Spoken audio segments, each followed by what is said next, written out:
일일 합격 노트 하도록 하겠습니다. 문제가 되겠는데 이제 이번 달만 OX 문제로 진행을 하고요. 3, 4월부터는 오지선다형으로 그냥 실제 시험하고 이제 똑같이 연습을 하도록 하겠습니다. 계속 이제 마지막 시간에 3, 4월 달에도 문제는 아마 미리 좀 풀어보시는 게 좋겠죠. 미리 뭐 집에서 풀어보는 게 아니라 쉬는 시간에 풀어보시면 돼요. 그렇게 많은 양은 아니니까. 1번 문제 보겠습니다. 농지 소유자는 6개월 이상 국외 여행 중인 경우에 하나여 농지 위탁 경영하게 할 수 있다. 농사는 3개월 이상 안 짓고 방치해버리면 풀밖에 없기 때문에 6개월이 아니고 3개월이라고 되어 있는데 우리 암기 프린트 43번에 10번, 11번에 있죠. 43번에 10번, 11번 찾아보셔야 돼요. 그래야 거기 진짜 있는지 없는지. 제가 말이 헛나올 수도 있어요. 번호를 정확하게 몰라가지고. 체크돼 있나요? 안 돼 있어요? 안 돼 있는 분은 좀 체크해 놓으세요. 자꾸 체크하라는 거는 여러분들이 충격받아는 이야기. 체크는 다 돼 있는데 다음에 문제 풀면 또 왜 내가 자꾸 틀리지? 이렇게 충격받고 열심히 공부하라는 의미에서 체크를 하라고 하는 거예요. 깨끗하면 내가 안 봐서 모르는 거구나 이렇게 생각할 거니까. 지금 저 2달이 끝났기 때문에 프린트는 거의 다 색깔이 벌겋게 노랗게 다 돼 있어야 정상이라고요. 거의 많이 찾아봤어요. 거의 대부분이. 1번 X입니다. 6개월이 아니고 3개월이고요. 그 다음에 2번이 빅데이터에 의하면 우리 공인중개사법, 농지법 중에서는 가장 시험에 많이 나왔던 내용입니다. 온데요. 이런 게 시험에 출제됐습니다. 부부가 세대원인 부부가 남편 명의로 500제곱미터가 있는데 부인 명의로 추가로 500제곱미터를 더 취득할 수 있다 없다. 세대원인 부부 세대원인 경우 가능 불가능? 불가능하죠. 1000제곱미터 미만이잖아요. 미만. 세대원 합산입니다. 부부 합산이 아니라 세대원 합산. 그럼 부부 아니라도 자식이라도 세대 주민등록표상에 세대원으로 구성되어 있다면 합산한다는 이야기죠. 주민등록이 분리되어 있으면 따로따로 체험해도 됩니다. 세대원 전부 합산한다는 거 이게 시험에 출제됐다고요. 각각 1000제곱미터까지 체험 가능하다. X. 각각이 아니라 세대원 합산, 부부 합산이 아니라 세대원 합산입니다. 그 다음에 3번은 토지거래 허가받으면 농지취득자격증명 받은 것으로 보고 토지거래 허가받으면 부동산 등기특별조치법 제3조 규정에 의한 계약서 금인 받은 것으로 보지요.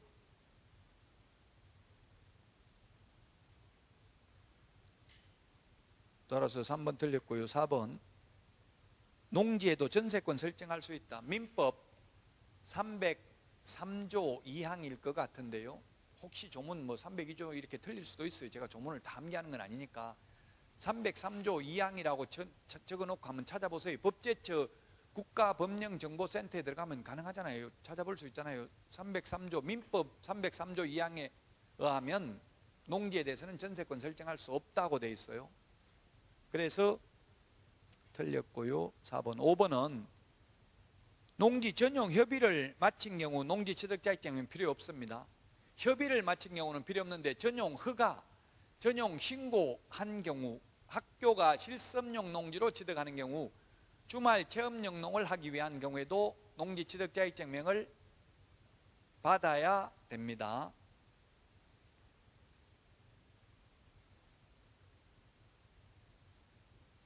전용 협의라는 것은 시구 읍면장하고 협의하려면 국가, 공공기관, 공공단체만 협의가 가능하지 개인은 협의가 안 돼요.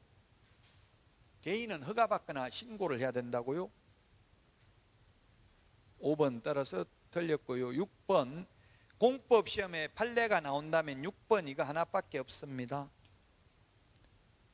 농지취득자격증명은 법률행위 효력 요건은 아니고 소유권 이전 등기할 때 첨부해야 될 서류에 불과합니다.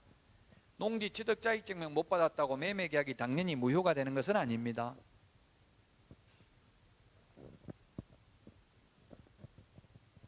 7번 주말 체험용 농의 목적인 경우에도 농지 취득자격증명을 발급받아야 된다. 발급받아야 됩니다. 다만 농업 경영계획서 제출은 안 합니다. 그래서 2일 이내에 발급을 해줍니다.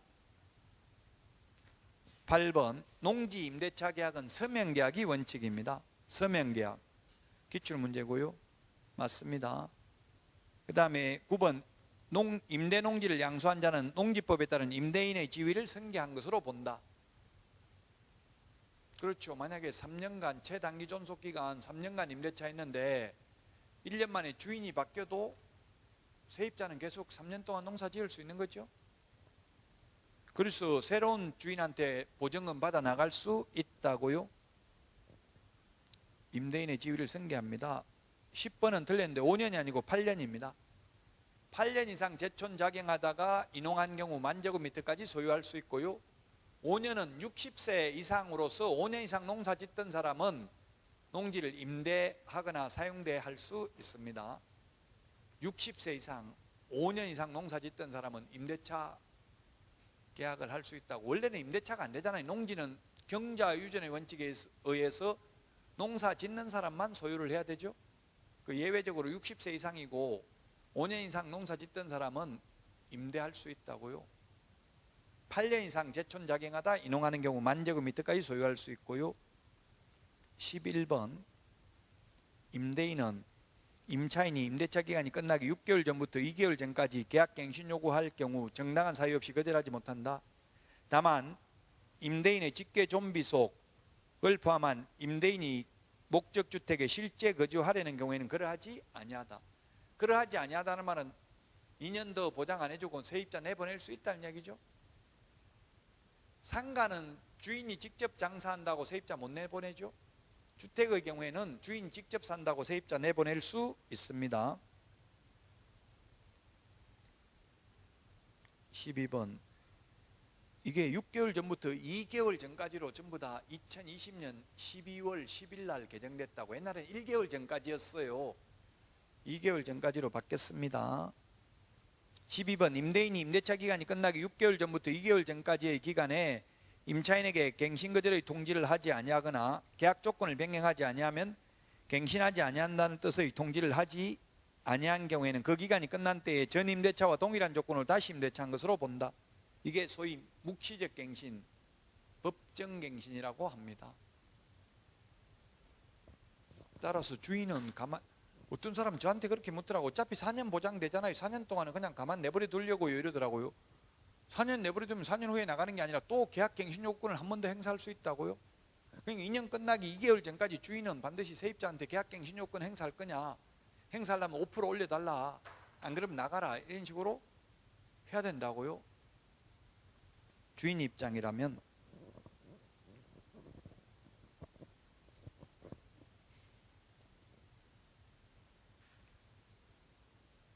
어제 시형 그 광명에 또 3기 신도시 후보지를 발표했죠.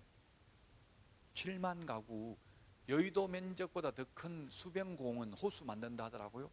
지금 현재 우리나라의 호수 가장 큰 게 일산 호수공원이잖아요. 30만 평인데 일산 호수공원이 아시아에서 최고 크다더라고요. 일산 호수공원이.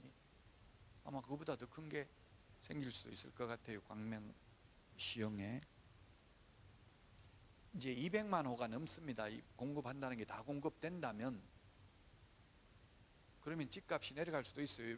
1기 신도시가 노태우 정부 때 200만 호 공급해가지고 1기 신도시 만들어가지고 전부 미분양됐었어요. 이것도 공급 세대수가 많으면 미분양될 가능성도 배제할 수 없어요. 지금 집값이 내려갈 가능성도 있다고. 지금 인구가 줄어들었다고 나왔잖아요. 사망하신 분들이 더 많고 태어난 사람들이 더 적다는 이야기예요. 그러면 이거 앞으로는 지금 시골에 있는 학교 모집 못해가지고 정원 미달로 지금 대학교도 폐교해야 되는데도 많이 생긴다고요. 제가 지금 사이버대 강의하고 있는데 그나마 사이버대는 좀 모집이 지금 바로 졸업하는 분들이 아니고 연세 드신 분들이 있기 때문에 모집을 어느 정도는 하고 있어요. 근데 지금 어린 애들은 학생들이 없다고요. 그러면 집값도 계속 영원히 올라가지는 않을 가능성이 있다는 이야기예요. 계속 올라갔다 내려갔다 하고 장기적으로 올라갈 가능성이 많지만, 예를 들면 큰 아파트 이런 거는 뭐 외국 사람들이, 베트남 분들이, 뭐 동남아 있는 분들이 들어오더라도 큰 평수에서 살기는 쉽지 않잖아요. 그럼 큰 평수 이런 것들은 면적이 큰 거는 가격이 내려갈 가능성이 많다는 이야기예요. 우리나라 인구는 줄어드니까. 우리나라에서 가장 많이 태어난 사람이 저는 58년 개띠인 줄 알았더니만 58년 개띠가 아니고 70년 개띠더라고요. 우리나라 인구 최고 많은 게 70년, 71년 돼지띠가 최고 많더라고요. 우리나라에. 지금 50살 이상 다 죽어버리면, 죄송합니다. 저도 또 그 상처를 받을 수도 있는데, 이제 그러고 나면은 그때부터는 인구 팍팍 줄어든다고. 이제 베이비붐 세대들이 다 이 세상에 없으면, 그러면 이게 집값이 그때도 계속 올라갈지는 미지수라는 이야기예요. 그러니까 지금 만약에 이익을 많이 실현했으면 올 6월 1일 되기 전에 빨리 파는 게 나을 수도 있다는 이야기예요. 6월 1일 이후 되면 이제 중과세대주, 양도소득세나 이런 거 다주택자는 영원히 버틸 수 있으면, 뭐 여유 자금 있고 대출 하나도 없고 하면 뭐 버텨도 상관은 없습니다. 자꾸 저한테 그런 거 인터넷 질문하는 분이 많아. 정권이 바뀌면 풀리겠죠 하는데, 정권이 바뀔지 안 바뀔지도 모르고요. 바뀌어도 지금 대통령 바뀐다고 국회의원이 바뀌는 건 아니잖아요. 지금 당장 국회의원이 더 지금 임기가 많이 남았죠. 옛날에 노무현 대통령 때도 야당이 더 많았기 때문에 마음대로 아무것도 못했다고요. 법을 바꾸는 거는 국회의원 숫자가 많아야 돼요. 그래서 그건 알 수가 없어요. 뭐 지금 텔레비전에 나와서 집값 올라간다 내려간다, 뭐 부동산 정책 이렇게 비평하는 사람들 집 하나도 없어요. 저도 알거지입니다. 아무것도 없는 사람들이 말로만 이야기하는 거지, 진짜 잘하면 자기가 투자하지 뭐 하려고 남들한테 뭐 해라 하지 말라 이런 말 할 필요도 없는 거죠.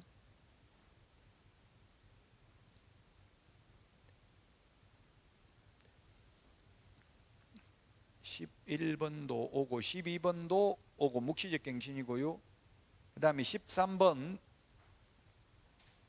묵시적 갱신, 법정 갱신이 되면 세입자는 나가겠다고 하면 3개월 지나면 효력이 발생합니다. 돈 내줘야 됩니다, 주인이. 그런데 14번은 상가의 경우에는, 지금 13번은 묵시적 갱신이 아니고 계약 갱신 요구네요. 주택인 경우 묵시적 갱신이 됐든 계약 갱신 요구에 의해서 갱신이 됐든 세입자가 나간다고 하면 3개월 지나면 돈 내줘야 됩니다, 주인이. 근데 상가는 14번에 있는 것처럼 상가의 경우 묵시적 갱신 되면은 세입자가 나가겠다고 하면 3개월 지나면 돈 내줘야 됩니다. 그러나 계약 갱신 요구에 의해서 갱신된 경우는 임차인이 마음대로 하지 못합니다. 가령 예를 들어서 지금 상가의 경우 4년 계약을 했습니다. 4년 계약해서 갱신 요구해서 다시 갱신이 되면 8년 되는 겁니다. 8년. 이렇게 갱신 요구해서 갱신이 됐는데 세입자가 도저히 IMF 코로나 때문에 장사 못하겠다, 그만두겠다 하면 3개월 후에 돈 내줘야 되는 거 아니라고요. 이거는 4년까지 가는 거예요. 월세 다 까는 거예요, 4년 동안. 다만 묵시적 갱신된 경우는 세입자 나가겠다고 하면 3개월 지나면 효력 발생하죠. 상가도. 주택은 묵시적 갱신이든 계약 갱신 요구에 의해서 갱신되든 모두 세입자가 나가겠다고 하면 3개월 지나면 효력이 발생하고요. 상가는 법정 갱신의 경우에는 3개월 지나면 효력이 발생하는데, 갱신 요구에 의해서 갱신된 경우는 4년 됐으면 4년 동안 장사해야 된다고요. 못해도 월세 내야 돼요. 그 지금 코로나 때문에 상가 같은 경우 문 닫고 싶어도 문 못 닫는다고. 이게 계약기간이 있으면 주인 돈 안 내주죠. 계속 월세는 까는 거잖아요. 장사는 못 하더라도. 14번은 틀렸고요. 15번은 임대인의 직계 좀비속을 포함한다. 임대인이 목적주택에 실제 거주하려는 사유로 갱신을 거절하였음에도 불구하고 갱신 요구가 거절되지 아니하였더라면 갱신되었을 기간이 만료되기 전에 정당한 사유 없이 제3자에게 목적주택을 임대한 경우 밑줄 치십시오. 임대인은 갱신 거절로 인하여 임차인이 입은 손해를 배상해야 된다. 주인이 직접 살겠다 해놓고 세입자 내보내놓고 주인이 직접 안 살고 다른 데 세를 놓으면 손해배상한다는 이야기예요. 이런 질문 하시는 분 계셔요. 만약에 집 팔려고 주인 직접 살겠다 해놓고 딱 하루만 살고 집을 팔아먹으면 손해배상 해야 되냐? 안 해도 됩니다. 다른 데 세를 놓은 적이 없잖아요. 다른 데 세를 놔야 되지. 2년 동안 비워놔도 손해배상 안 해줘요. 그 법무부에 물어봤대. 하루만 살다 팔면 손해배상 해줘야 되냐 물어보니까 그는 판례가 없기 때문에 단정적으로 말씀드릴 수는 없습니다. 이렇게 말한대요. 예, 하루만 살다 팔아먹어도 됩니다. 이러면 또 그걸 편법으로 악용할 사람들이 많잖아요. 그럼 세입자들이 피해보잖아요. 그래서 법무부 공식 답변은 그런 식으로 말할 수밖에 없어요. 근데 이게 명확하게 다른 데 세를 놓은 경우 이렇게 돼 있잖아요. 다른 제3자에게 목적주택을 임대한 경우 이렇게 돼 있잖아요. 임대만 안 하고 주인이 하루만 살았던, 주인이 뭐 1년 동안 비워놨던 상관없어요. 손해배상 안 해줘도 돼요.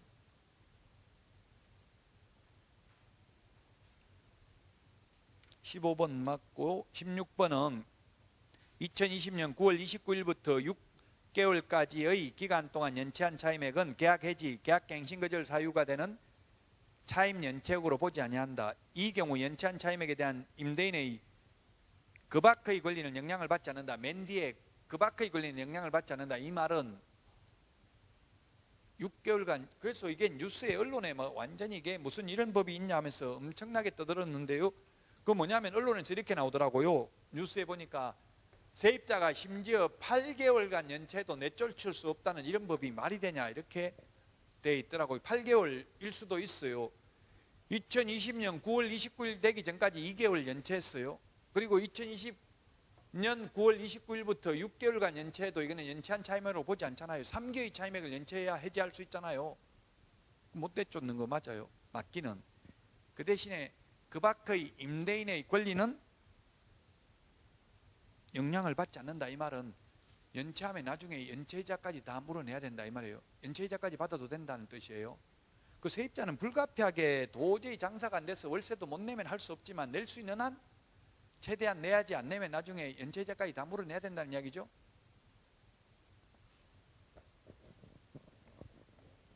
16번 맞고요. 17번 이거는 뭐냐면 17번은 지금 상가는 최초 임대차 기간을 포함한 전체 임대차 기간이 지금은 10년을 초과하지 않는 범위 내에서 이 판례가 나올 때는 5년이었어요. 최대 5년까지만 연장이 가능했잖아요. 지금은 10년이죠. 그럼 지금 법 조문대로 만약에 10년이 끝나려고 하니까 세입자가 10년 끝나려고 하는데 주인한테 새로운 세입자 데리고 올 테니까 권리금 회수기에 좀 보장해 주십시오 하니까 주인이 뭔 소리 하냐, 10년 다 끝났는데 이제 내가 직접 장사할 거다, 그냥 나가라 이렇게 한 거예요. 그럼 손해배상 해줘야 된다고요? 10년을 장사했던 100년을 장사했던 권리금 회수 기회는 보장해 줘야 된다고 판례가. 권리금 회수 기회를 보장해 줘야 된다고 법에는 이렇게 돼 있지만 실질적으로 현실적으로는 주인이 협조 안 하면 세입자 권리금 못 받아갑니다.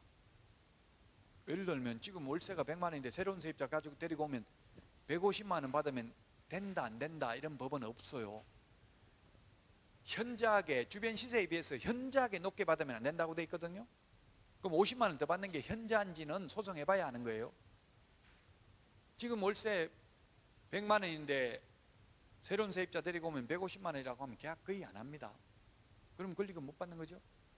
어쨌든 다른 편법으로 얼마든지 세입자 권리금 못 받고 내쫓을 수 있다는 이야기입니다. 주인 입장에서 보면. 그러니까 주인이 내가 직접 장사할 거니까 나가라 그런 말은 하면 안 되겠죠. 권리금 회수기에는 임대차 기간이 끝나기 6개월 전부터 임대차 종료 시까지 6개월 동안 새로운 세입자를 데리고 와야 돼요. 데리고 와야 되는데 이거는 지금 판례가 주인이 직접 장사하겠다는 말을 했기 때문에 새로운 세입자 안 데리고 와도 손해배상을 해줘야 돼. 왜?